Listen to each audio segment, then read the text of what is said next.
আপনি কখনো জীবনে সূর্যোদয় দেখেছেন? কত প্রশান্তিদায়ক, কত শক্তিদায়ক হয়। মনের মধ্যে যেন একটা নতুন প্রেরণা দান করে, একটা নতুন উৎসাহ। কিন্তু যদি আপনি উঠতে দেরি করেন, তাহলে আপনি এই সূর্যোদয় দেখতেই পাবেন না। ঠিক এরকমই হয় আমাদের জীবনেও। সুযোগ সূর্যোদয়ের মতো।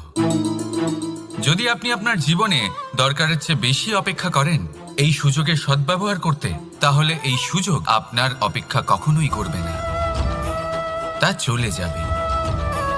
সেই জন্য এদের সামলে রাখুন।